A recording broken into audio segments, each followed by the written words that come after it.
I never imagined a spreadsheet could be the deadliest weapon in my revenge arsenal. It all started 3 months ago on a rainy Thursday when Maya, the intern I'd been training, strutted into my cubicle with a latte that said "World's Best Intern" on the cup. She'd been hired straight out of college, a fresh face with a resume that read like a glossy LinkedIn ad, and she was already getting the kind of attention my boss, Greg, reserved for senior executives. The thing is, Maya never actually knew how to use the company's proprietary CRM. She'd been flinging around jargon she didn't understand, and when I tried to help, Greg brushed me off like I was the office dinosaur. "Emily," he'd say, "Maya's the future. Let her lead the Q3 rollout. I need you to focus on the budget, not babysit interns."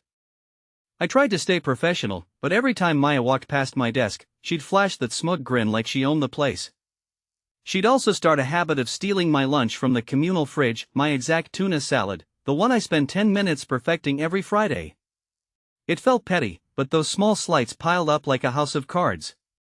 One afternoon, I was scrolling through our internal chat when I saw Maya bragging about a secret project she'd landed with a major client, something I'd been working on for weeks, only to have her claim credit because Greg liked her shiny new ideas. My stomach churned. I could either swallow my pride, or I could do something that would make her remember why I'm the one who knows this company inside out. I decided to turn her own ambition against her. Step 1: Gather intel. I spent the next week discreetly pulling logs from the CRM, noting every time Maya accessed client files, every time she edited a deal status. I also slipped a tiny USB into the office's shared drive that I'd programmed to record keystrokes for any user logged in as intern. I didn't think about the ethics, I thought about the sweet satisfaction of watching her slip. Step 2: Craft the perfect trap. I created a fake client, Briarwood Luxury Villas, complete with a polished pitch deck, a fake email thread with a faux CEO. I used an AI-generated avatar to make it look real, and a spreadsheet that looked like a multi-million-dollar forecast. I embedded a tiny macro that, when opened, would post a message to our company's public Slack channel: "Confidential, Briarwood contract awarded to Maya." The message would include a link to the spreadsheet, which, when anyone clicked, would display a pop-up with a recorded video of Maya's own voice, saying, "I'm thrilled to be leading the Briarwood deal. This is just the beginning." I left the spreadsheet on Maya's desk, labeled "Briarwood Final Pitch, Urgent Review." I made sure the file's metadata showed it was created by her own user account. I even timed the macro to trigger exactly at 9 a.m. on Monday, the day after the weekend when everyone was half asleep. Monday morning arrived. The office smelled like burnt coffee and stale donuts. Greg strutted in, already on his third espresso, and tossed a stack of reports onto my desk. I pretended to be busy, eyes glued to my screen, while Maya sauntered over, clutching her latte like a trophy. "Hey, Em," she chirped, "I need you to double-check this before I send it to the client. It's a huge deal, you know?" I smiled, but my fingers were already poised over the keyboard. "Sure thing," I said, opening the file. The macro executed. A bright yellow banner popped up across the Slack channel: "Confidential, Briarwood contract awarded to Maya." The whole office stopped mid-sip. The message pinged every department, from sales to legal, and the notification sound was deafening. Maya's face went from confident to horrified in a split second.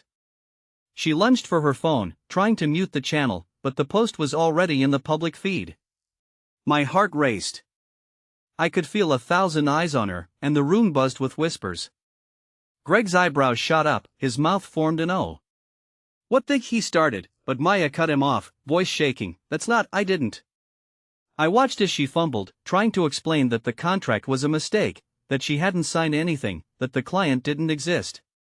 The more she talked, the louder the murmurs grew. Somewhere in the back, the intern from accounting snickered. The climax? The macro had also attached a video file titled Briarwood Confirmation.mp4. When anyone clicked the link, it opened a recording I'd taken earlier that night in the empty office. I'd used a discreet phone to capture Maya rehearsing a fake call with the non-existent CEO. In the video, her voice was crystal clear: "I'm thrilled to be leading the Briarwood deal. This is just the beginning." The room went dead silent. The video played, Maya's rehearsed enthusiasm echoing in the empty conference room. She stared at the screen, her eyes darting like a rabbit caught in headlights. Greg stood frozen, his jaw clenched. "Emily," he finally managed, "explain." I took a breath, steady as a metronome. "It was a test," I said. "A test of who's actually contributing to our success and who's just riding the coattails. Maya, you've been taking credit for projects you never touched, stealing lunches, and using my resources without permission. This spreadsheet was a proof of concept of how easy it is to manipulate data when you're given access." Maya's face turned a shade of crimson I'd never seen before. She tried to speak, but the words came out garbled. The rest of the office watched in stunned silence, waiting for the fallout. Greg, after a moment that felt like an eternity, sighed heavily. "I'm sorry, Maya. This was a breach of trust. Effective immediately, you're on probation, and we'll be reviewing all your client interactions for the past 6 months." She slunk out of the room, head down, clutching her latte like a life raft. I watched her go, a mix of triumph and exhaustion flooding me. The room gradually returned to its usual hum, but the energy had shifted. People whispered, but the undercurrent was clear. I'd taken the reins back. The aftermath was even sweeter. A week later, the HR department sent an email to the entire company, effective immediately, all interns must complete a mandatory CRM training module before accessing client files. Any breach of data policy will result in immediate termination. The policy change was a direct result of the Briarwood incident, which the senior leadership framed as a learning opportunity. Maya's probation turned into a termination notice. She left the company with a tarnished reputation, and the HR file listed misuse of company resources and fabrication of client engagements. She never got the chance to claim another World's Best Intern Cup. As for Greg, he started delegating more of the Q3 rollout to me, trusting my judgment after that little show. He even gave me a raise, citing recognition of valuable contributions. And the lunches? I started labeling my meals with sticky notes that read, "Do not touch, Emily's tuna salad, certified revenge." Maya never even tried to swipe again. Looking back, I realize I could have taken a more diplomatic route. I could have spoken to HR, filed a complaint, let the system handle it. But there's something intoxicating about watching the person who thought they could steamroll you get knocked off the pedestal they built on stolen lunches and fabricated deals. I'm not proud of the elaborate scheme, but it felt like justice, pixelated, spreadsheet-driven, and perfectly timed. If anyone's reading this and thinking about pulling a similar stunt, just remember, the key isn't in the data you steal, it's in how you make the data talk back to them.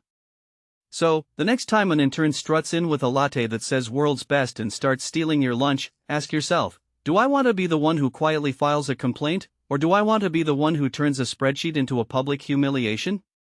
I chose the latter. And the taste of that revenge? It's oddly satisfying, like a perfect tuna salad, exactly the way I like it.